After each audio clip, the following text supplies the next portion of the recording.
Here's an interesting story concerning a five-star business in Jacksonville, Florida. The trolls have been after Florida Creamery. Why? Because they are intolerant people. My goodness, what did this business do to the trolls? As it turns out, these ugly trolls don't like free speech and they are completely intolerant. What happened is the owner of the business had posted a post objecting to terrorist refugees coming to America. So these intolerant people accused her, the owner of the business, of being intolerant, and then they violated Yelp's rules by posting bad reviews for the owner's ice cream business, which has nothing to do with her political views. I have personally visited this ice cream shop, and it has some of the best ice cream I have ever tasted. However, the owner's political views are completely irrelevant. But what is relevant is Yelp has failed to take down the post, which are one-star terrible reviews, because of the political views. That's what the post clearly states. The Yelp reviews are for the ice cream shop, but as you can clearly see here, that this person won't try the place and they've never been there, which means this is not a one-star review. It is a hit job based on politics, not on ice cream performance. What's more disturbing is that it appears that these people have never entered the shop, but yet are evaluating the shop, and they're not even in Jacksonville, but yet we are supposed to believe that a massive amount of these people all went to the shop within the same 24-hour period. That is preposterous. Chicago, Tampa, Seattle, Orlando, Portland, Oregon, St. Augustine, Palm Coast, Moore, California, Staten Island, New York, Newark, New Jersey, Santa Cruz, California. Now, what's interesting is they're clearly violating Yelp's policy because this is not a review. The man's never been there. And what's more interesting is by not cleansing the report of this, Yelp is willfully participating in the destruction of this business.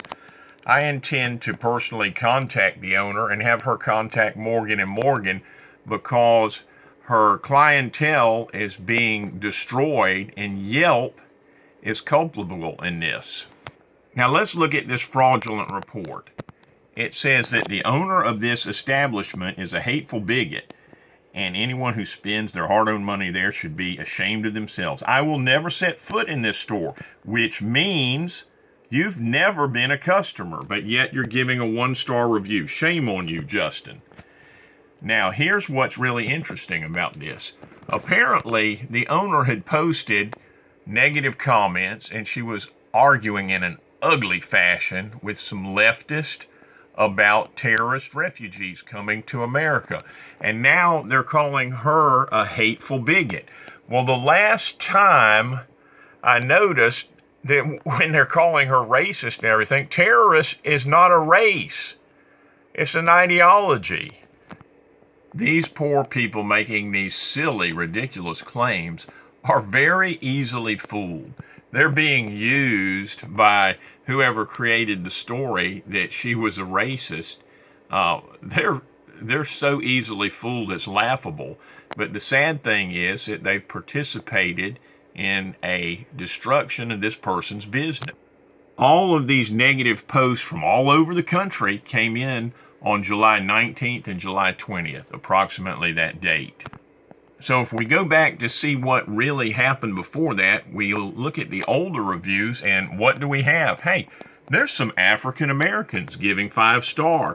Wow, I guess they didn't think the ice cream was racist, did they? And let's go down and look at another real review, another 5-star review by someone who's actually been there, and yet another 5-star review. Yes, that's back from a year ago. Apparently, this rush to judgment has been a rush by internet trolls, all coming in within a 24 to 48 hour period. The real reviews are all 5-star. People, this is a 5-star business under attack by cyber trolls. Another thing to notice is you'll notice that the 5-star reviews have an actual check-in. And I believe that's where they used the Yelp app and proved with their GPS they were actually there, which has not happened with any of these trolls. Yep, here's another one, 5-star with a check-in. Yeah, I guess this owner's ice cream is really pretty good. And get this, here's one from Chicago, which was actually there with a real check-in. And of course, that one is a 5-star review as well. These older reviews just are very good reviews because they're real people eating real ice cream, not a bunch of phony trolls trying to destroy a business for just plain ugliness. So let's review. Shame on Yelp for allowing these known, easily seen bogus reviews on their website, and they are probably creating some liability for themselves. Item number 2, Florida Creamery is actually a 5-star. 5-star. As you can see, the real customers are giving them 5 stars. And last, why am I making this video? Because I hate to see a 5-star business destroyed by trolls that are acting like bullies. Join me with these African American customers and let's go by and enjoy this 5-star ice cream shop. And after you do, make sure you give them a 5-star review. I despise bullies.